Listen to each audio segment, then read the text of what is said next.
Nous sommes ici à Bignona pour li nga xam ne di moo di les besoins des phases nationales à Casamance ba tey ci li nga xam ne moo di tournée bi ñuy def au niveau des régions mais aussi au niveau des départements ñu ñëw ci département Bignona histoire de voir comment naka la ñuy organiser ces phases tey moo nekk seen dernière journée ci li nga xam ne ni moo di poule yi ñuy joué fii à Bignona. On est avec Ibra Diogop Ndiaye mi nga xam ne moom moo géré la communication aussi au niveau de l'ONCAV ci la bokk ak bokk ci li nga xam ne aussi moo di ODCAV wala ODCAV bu Fatick donc ñu fekk fii à Bignona histoire de parler ak moom mu wax ñu depuis le début comment la ñuy gérer les phases nationales ici à Bignona. Alors président ñu ngi lay nuyu. Voilà Penda maa ngi leen di nuyu di leen fay di leen dalal fii ci Bignona di profiter également di nuyu toutes les populations de Bignona et en commençant par les autorités administratives et politiques, le préfet, le président du conseil départemental et surtout le maire qui depuis le début ne cesse de nous accompagner mais également qui nous a rendu visite. Di nuyu aussi l'ODCAV de Bignona ak toutes les zones ak la section féminine bi nga xamante ne ñoo ñu dalal fii nga xamante ne mooy Bignona. Alors président ñu gis depuis le début de ces phases aussi ngeen nekk fii à Bignona di fi organiser ay match naka la organisation bi demee ci côté match yi mais aussi ci côté accueil bi ak li nga xam ne moo di l'engouement des supporters ici à Bignona. Voilà, donc il faut rappeler qu'au début c'était un peu difficile parce que stade de Bignona bi dafa nekk en travaux donc nekk en réfection ce qui veut dire que dañuy jouer ci terrain boo xam ne ci école la nekk suñ ko waxee nag terrain vague mooy organisation bi day difficile mais lu ko rendre facile mooy le dynamisme ak l'engagement des membres de l'ODCAV de Bignona ñoom ñoo ñu jàppale ci lu bëri ba nga xamante ne yéeguñ difficulté yi nga xamante ne moom la ñu waroon rencontrer en jouant sur un terrain vague. Donc poule bi ñu am fii poule 4 équipes mu nekkoon Saint-Étienne de Ziguinchor Dianki de Ziguinchor Santos de Kaffrine ak Rakaju de Kédougou ñi amoon également la même chose en cadet donc li nga xamante ne def nañ ko démb mu nekkoon 3e journée mu nekkoon match yoo xamante ne vraiment engouement populaire bi doon na am malgré la pluie parce que boo xoolee daanaka match yu ñu fi def yëpp à part démb match yoo xamante ne dafa taw la woon. Mais malgré tout aussi nit ñi dañ doon ñëw di wuyu si di répondre si donc mu doon dëkk boo xamante ne c'est dëkk bu bëgg sport la donc loolu dañ ko rafetlu mais aussi mu nekk dëkk bu discipliné parce que liñ fi gis notuñu ci benn scène de violence que ça soit une violence verbale ou physique donc loolu aussi pour une compétition de ce genre nga gis un public discipliné da nga koy rafetlu gis aussi des supporters qui sont engagés qui supportent leur équipe dans la discipline mais également wone li nga xamante ne mooy les facettes culturelles de la Casamance loolu aussi dañ koy rafetlu. Alors depuis li nga xam ne moo di ce début des phases ñu gis aussi ngeen organiser ko ci terrain vague maanaam ci école est-ce que ça a été un tout petit peu lan moo nekk sax difficulté yi nga xam ne rencontré ngeen ko ci nga xam ne moo di organisation bi surtout aussi tout en sachant que ni Bignona dëkk football la aussi. Voilà mooy li ma wax sànq rek bañ ñëwee moom bañ ñu woon ñu terrain bi tiitoon nañ amoon nañ njàqare parce que aussi soo amoon habitude di football terrain vague ñëw ñu surtout phase nationale ñu andi leen terrain vague donc di nga am njàqare. Mais ni ma ko waxee sànq dañoo gis une mobilisation exceptionnelle des différentes zones de l'ODCAV de Bignona ñoom ñoo jël lépp en charge du point de vue organisation parce que ñun dañuy ñëw rek superviser nii ñoom ñu ngi fa di liggéey ñun bu ñu demee rek on fait le point sur l'organisation ñëw toog superviser seetaan donc loolu moo tax sax jafewul malgré l'engagement des supporters parce que aussi bu xëy na mënoon na nekk feneen ak engagement supporters yi ak seen li ñuy def ci seen dépense mënoon na am mënut a ñàkk yenn erreurs yi mënoon na am aussi bu doon feneen la xëy na mën naa andi ay débordement mais ici ba fii ñuy waxee nii amagul benn débordement boo xam ne seetlu nañ ko ci malgré les difficultés rencontrées fi nga xamante ne mooy côté infrastructure. tey mu nekk seen 3e journée ay dernière journée mën nañu wax loolu pour rallier fi nga xam ne moo di Ziguinchor yan équipe ñoo fas yéene ñoo qualifié pour l'instant wala match yi ba tey tout est encore joué. waaw comme sur le terrain rek lañ mën a gum wax comme nawetaan moom ñaari partie la am na terrain am na kayit donc sur le terrain pour le moment Saint-Étienne moo génnagum mooy premier ki ci topp moom mooy Santos bu Kaffrine donc ñaar ñooñu ñooy probablement qualifié donc si li nga xamante ne moom lañ def à l'issue donc fi benn poule rek moo fiy joué waaw. 4 waaw une poule de 4. Alors président ba tey ñu bàyyi la nga wax li nga xam ne aussi mooy apport bi nga xam ne gis nga ko ci côté collectivité locale yi nekk fii les autorités de la ville de Bignona ban appui wala ban mesure d'accompagnement la ñu def vis-à-vis ak organisation bi nga xam ne yéen koy def yàlla. waaw bu dul appui préfet moom xam nga appui préfet c'est un appui institutionnel ak administratif donc c'est faciliter la sécurité civile comme également li nga xamante ne mooy les sapeurs donc loolu le préfet moo ko facilité mais aussi accompagnement technique bi mu ngi ko lu ko ci war def na ko ci li nga xam ne nag mooy appui financier benn collectivité moom moo fi ñëw comme appui ci li ma gis mooy la collectivité locale de Bignona donc le maire de Bignona est venu avec un soutien donc ñu non seulement soutien mais nous rendre visite ici ci site bi ñu nekk parce que loolu rek dafa sedd xol nit ki nekkul ne dal lam lay jox moo am solo mais nam la koy joxee moo am solo li tubaab bi ne la manière de donner vaut mieux que ce que l'on donne donc loolu lañ seetlu donc c'est l'occasion ñu nuyu ko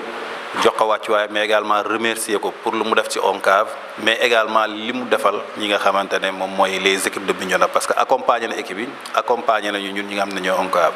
donc ci turu président de l'ONCAV Amadou Kane donc ñu ngi koy sant di ko gërëm moom le maire de Bignona di gërëm également toute son équipe ndax à part loolu aussi ñëw na terrain en pleine pluie taw bu fort sax la ñëwee terrain malgré son état de santé fragile jour boobu ñëw na fekkee match ànd ak staffam yépp donc kon loolu dañ ko ci sant di ko ci gërëm. message ngay lancé ñi nga xam ne ni mooy ay population yi dëkk fii mais aussi les supporters de ces ASC yi nga xam ne peut-être ils seront à Ziguinchor. waaw message bi ñuy lancé rek mooy autorités yi du ñu lancé tout le temps mooy les autorités étatiques parce que le président de la République daf ñoo soññu à travers son ministre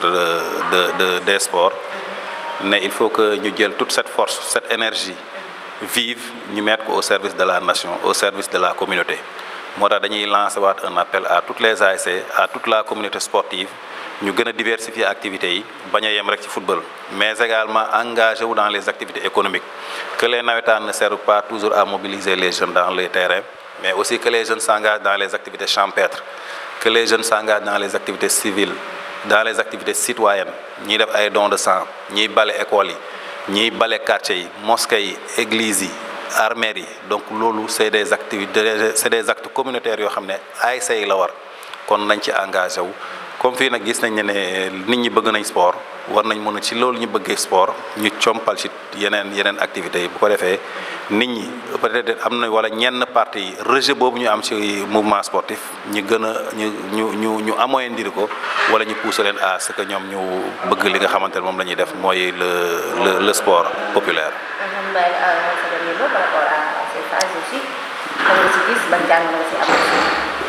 waaw jàngat bi ñu ci am rek mooy comme toujours d'abord dañuy am contentement dajaloo fii pendant des jours permettre nañu également ñu enrichir sunu calendrier humain maanaam xamaat ñeneen nit permettre nañu aussi ñu découvrir aussi d'autres cultures permettre nañu aussi ñu relever d'autres défis comme ni ma ko waxee sànq mooy jouer sur des terrains qu'on n'a pas l'habitude de faire en phase nationale loolu c'est des leçons yoo xam ne tiré nañu ko te permettre nañu aussi ñu am lu ñu ci jàngee mais aussi li ci ëpp solo li nga xamante ne moom lañ ci jàngee mooy surtout que rien n'est impossible dans la vie donc l'essentiel est que partout on doit se mobiliser réunir les conditions de la réussite. Merci président. Voilà, merci. Voilà, on est avec Khady moom ci OSEF yi Bignona la bokk donc président tam nekku fii ki nga xam ne moo di Calaris moom mu topp ci wala Calaris jox ko li nga xam ne di moo di lengee histoire voilà mu doxal recevoir ñi nga xam ne ni moo di gan yi nga xam ne ONCAV moom la am fii mais aussi ñi nga xam ne ñoo bokk ci cellule des OSEF de l'ODCAV de Bignona alors Khady ñu ngi lay nuyu tout d'abord di la masawu coono aussi par rapport ak li nga xam ne moo di organisation bi ngeen di def fii. Merci d'abord si seen présence et tout ak seen déplacement ñu ngi leen di jaajëfal bu baax xam naa liggéey bi métti na ak taw bi aussi difficulté yi ngeen di jànkoonte déplacé du Dakar ba fii métti na trop ñu ngi leen di masawu coon di leen souhaiter la bienvenue fii si Bignona vous êtes chez vous yéen a ngi seen dëkk yéen a ngi seen kër comme c'est comme si que ni fii ngeen dëkk donc man je suis la vice-présidente chargée des relations extérieures et du partenariat donc sama présidente nekku fi muy Clarisse man maa koy représenté fii ci Bignona donc je suis avec des Joseph qui sont là depuis le début on est là on travaille ensemble en harmonie donc voilà on est là.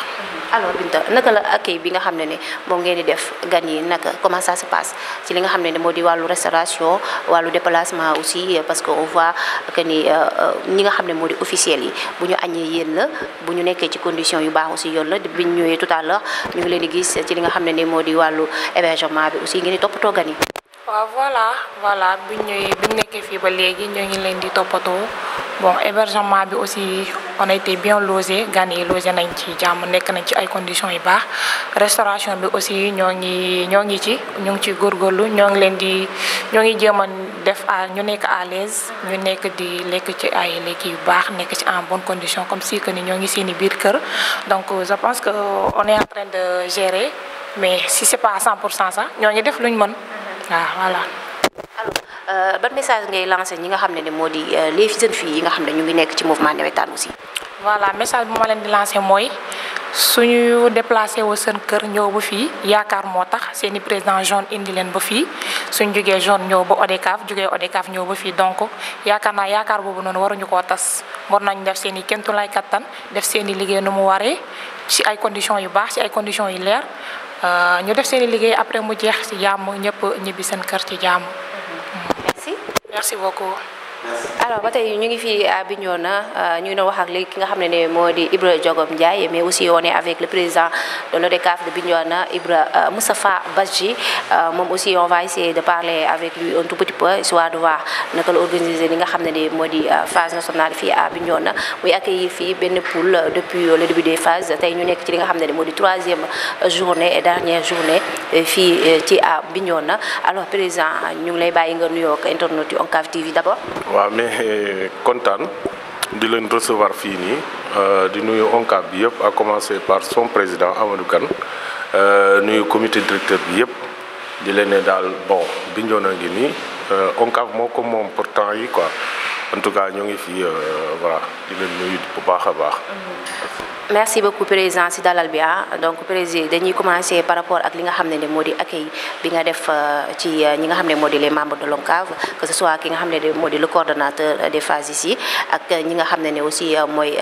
waa ODCAV bu Bignona ak toute la mobilisation bi nga xam ne def nga ko au niveau de ces phases comment ça s'est passé est-ce que am nga ci ay difficultés est-ce que aussi am nga li nga xam ne moo di appui des autorités de la ville de Bignona naka la demee par rapport ak le début de ces phases. waaw mais man damay commencer par baalu ak ñëpp équipe bi fi nekk parce que comme ni ñu ko gisee c'est un peu difficile ngay recevoir ay nit ñu nga xam ne ku nekk dafa jóge de sa région ñëw mais boo xoolee c'est ça l'esprit ONCAV c'est-à-dire un moment dañuy am un moment bu nga xam ne ku nekk da ngay bàyyi sa culture ku nekk bàyyi sa lu nga nekk nga ñëw bokk ak nit ñi xam nga ñu bokk benn gis-gis bokk benn nekkin. comme ça mu doon ONCAV esprit nawetaan donc loolu bu ko weesoo en tout cas on les a reçus fii lañ leen recevoir ñoom comité directeur mu doon 6 chambres yi nga xam ne moom lañ séddoo ci équipe boo xam ne 13 personnes la donc depuis lors ba tey gars yi y a des difficultés mais ñu ngi koy mën di dépasser chaque jour dañuy xool chaque jour lu xam ne mën nañ ko jubiler ñu jubiler ko mu génn mais depuis lors ba léegi alhamdulilah équipe bu nekk ñu ngi may muñal bu baax ñoo ngi def la ñu mën mais ñoom tamit ñoo ngi ñuy muñal parce que tout n'est pas parfait tout compte fait ñun ODCAV de Bignona depuis bu ñu yeggee ni am na équipe bu ñëw fii dañoo mobiliser 3 jours avant mobiliser bureau bi yëpp moo fi nekk depuis le début jusqu'à maintenant bu ñu ñëwee ñu xool commission yi mu am commission yoo xam ne bokkuñu ci organigramme bu ONCAV bi ñooñu noonu lañ delloo moo tax pour les voir il faut aller au terrain ñu ngi terrain matin soir en tout cas def en sorte que organisation bi lépp yemb bon pour appui bi on a eu des difficultés faut le dire parce que ñun fii bu ñuy départ on a démarré avec un déficit de 1,360,000 parce que loolu la ñu waroon am balaa nit ñi dugg si mais dañu amoon gap alors gap bi lu ko waral mooy amuñu appui autorité. Ça il faut le dire parce que c'est un peu kii def nañ démarche yi déposer nañ fu ñu war a déposer les soutiens mais il se trouve que amuñu réponse. Bon, je voudrais féliciter quelques-uns nag féliciter le maire de la commune de Bignona mi nga xam ne quelles que soient les difficultés de la ñun loolu la ñu wax c'est-à-dire que on sait que partout am na ay difficultés mais au moins xool nu ngay def ba xam ne ñii ñëw fii yëg naa leen de sorte que yow quelle que soit enveloppe bu ngay indi ñun xeebuñu dara donc le maire il a fait le déplacement ba fii ñëw andil ñu une enveloppe de 350 000 ñu jël ko avec beaucoup de philosophie remercier ko parce que c'est dit que il a fait de la gymnastique ba mu indi ko loolu lañ doon xaar ci yeneen autorités yi malheureusement amuñu ko mais tout compte fait ñun on considère que c'est le navétane phase yi jeexagul j'espère que buñ ñu déggee tey ils peuvent toujours nous venir en aide parce que jusqu'ici ñun on est déficitaire le site est déficitaire fii balaa ñu fiy jógee war nañu fay au minimum 600 000 pour l'hébergement loolu yëpp gab la bu nga xam ne ñun ñoo nekk di combler à travers un terrain bu nga xam ne bon musuñu am 400 000 suñu stade bi musul am 400 000 dañuy jóge de 200 ay 200 bon parce que en tout cas suñu sommet bi c'était 300 et quelques mille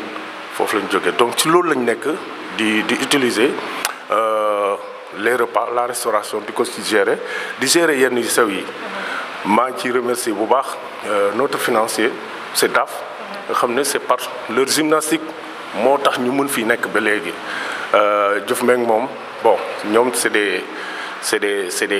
gars yu nga xam ne sont de la Sérail moo tax bu dul woon loolu management bu dul woon loolu mais on ne serait pas là en train de parler mais daal ñu ngi sant yàlla séjour bi presque jeex na yaakaar nañ ne suñu mag ji ONCAV dinañu ñëw en soutien pour que ñu mën a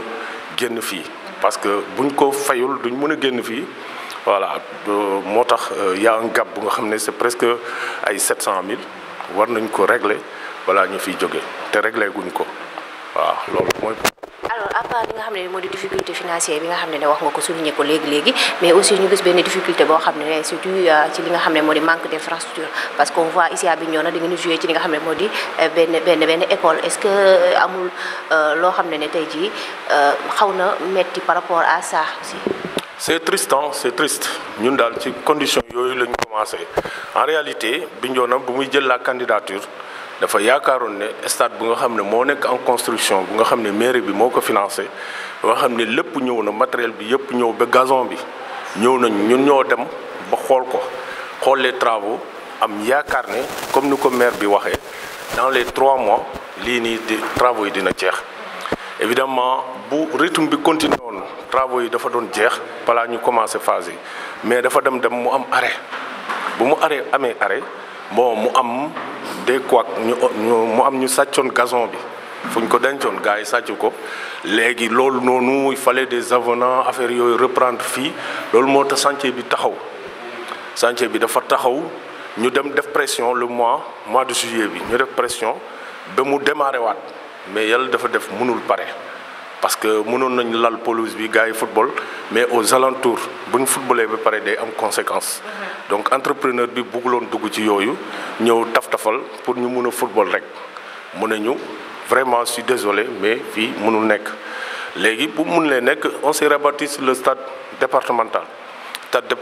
lu ko yàq mooy accès bi parce que mois d'août bi day taw lu bëri bu ko defee les environs partout ndox mi day taxaw ensuite projecteurs yi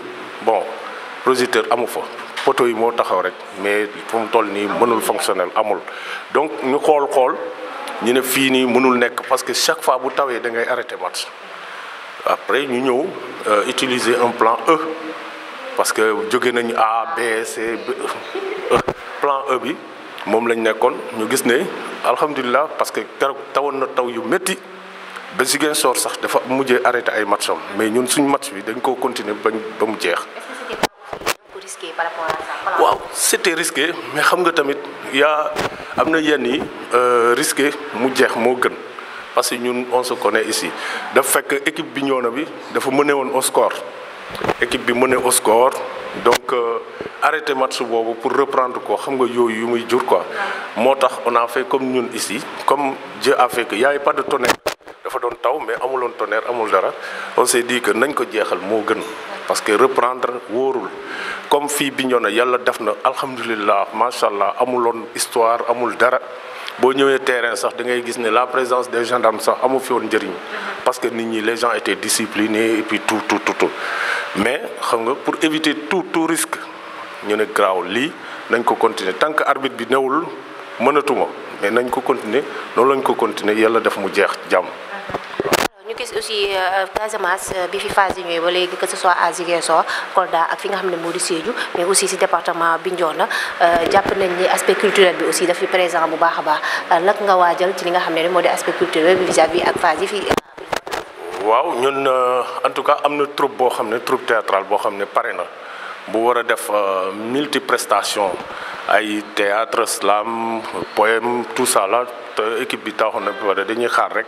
gars yi programmé ñu mun koo def xam nga ni ñun fii nawetaan quand on nous dit nawetaan rek lépp culture la parce que boo xoolee supporters yi dañuy fecc di kii et puis c'est culturel daal c'est une manière de supporter. Il y a beaucoup de culture même ñun suñu dugg ASC yi c'est culturel moo tax fii nii l'aspect culturel moom ça se voit partout waaw quel que soit dans les réunions dans les associations en tout cas foo fekk association rek c'est culturel moo tax fii nii bu ñu demee ba programmer ñun am nañ fi troupe boo xam ne taxaw na ba pare day xaar rek ñu programmer comme mu mun a kii être presté. aspect bi nga xam ne moo di aspect économique parce que dañ koy gis ci phase yi phase fépp mu habilité day am benn aspect boo xam ne économique la day dugal ay revenus ci ville bi ñu gisee ci Bignona tey ji même chose que à Sédhiou Kolda ak fi nga xam ne moo di Ziguinchor est-ce que aussi fii sentir nañ bu baax a baax ci li nga xam ne ni moo di phase yi fi am aussi. en tout cas lenn moom wóor moo de mooy chauffeur taxi yi fu ñu ma gis dañ may remercier quoi jone ma doo nit affaire yooyu. kañ lay amaat en tout cas ñu ngi gis seen bopp bu baax a baax ci lii parce que chaque fois terrain bi ak fii ça fait à peu près ay 700 mètres 1 kilomètre donc gars yi dañ koy utiliser sans compter les commerçantes yi heure yi boo demee sax am na ñu nekk terrain ñu ngi jaay bu baax a baax di gis seen bopp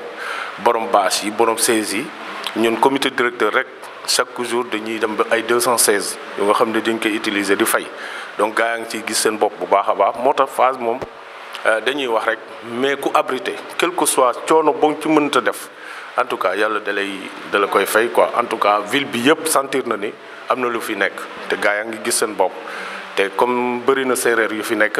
ñoom chaque jour dañuy gën di jënd yàpp moo tax borom yàpp bële moom il est non waxul dara ma ne ko ñan ñoo fi ñëw mu wax ma sant yi ma xam ne séeréer yi la waaw mais noonu la. président ñu bàyyi la balaa ngay joxe li nga xam ne moo di sa dernier mot par rapport ak interview bi lan nga bëgg a lancer ban message nga bëgg a lancer ñi nga xam ne moo di les autorités de la ville ak ñi nga xam ne peut-être jàpp nga ne war nañu mën a ñëw def ak yow partenariat pourquoi pas. voilà di sant yàlla rek di ne ONCAV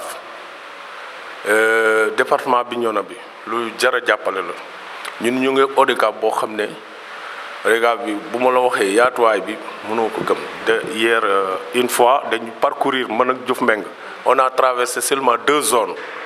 mais mu ngi may ne mais lii yëpp ci zone bi la bokk ma ne ko waaw donc ñun Bignona il faut ñu jàppale ñu parce que ñun dañoo fonk nawetaan ñun bu gars yi bu ñuy dem phase départementale képp koo xam ne feebarul ba tëdd laa wax de amul ay waxuma pali nii de ku pali moom day dem ñëpp ay bëgg a dem ñëpp ay bëgg a fekkee mu doon événement boo xam ne dafa rëy il faut que ñu ñuy jàppale parce que prendre en charge un comité directeur plus de 400 personnes yoo xam ne ñooñu noonu il faut les prendre en charge ndekki añ ak reer après ça nga jox leen ku nekk matelas mu tëdd après ça nga gérer leen de façon personnelle en tant que personnel vraiment dafa diis ODCAV de Bignona dafa diis avec 351 ASC 34 zones loolu du lu ndaw moo tax ñun il faut ñu bàyyi ñu xel xam nga jàppale ñu ñun bëgg nañu en tout cas on veut innover notamment sama cri de cœur mooy à l'heure la problème mu licence dañ koy am bëgg naa Bignona ñu beral ko loxo mu am machine boppam mooy imprimante licence mu am ko parce que loolu tamit day wàññi les conflits parce que dama war a jouer xoolal heure yi zone yi yëpp a bëgg a jouer mais dañu am problème tirage licence moo tax sama cri de cœur ONCAV man laajuma leen dara lu dul machine nañ ma may imprimante pour man Bignona man damay tirer 15000 licences par an 14000 15000 licences donc kooku jar naa bàyyi xel loolu mooy sama dernier mot et je vous remercie ONCAV. Voilà, on était ak ki nga xam ne moo di le président de l'ODCAV de Bignona Moustapha Badji ak ki nga xam ne moo di Ibra Diogop Ndiaye mu nekk chargé de com ici à Bignona ak ki nga xam ne aussi moo di Binta Kanté représenté ki nga xam ne moo di présidentam Clarisse ci li nga xam ne moo di ci OSEF yi donc c'était un tout petit peu li nga xam ne moom lañ indi doon fii à Bignona pour les besoins de ces phases en Casamance donc on se donne rendez-vous très prochainement ci beneen département.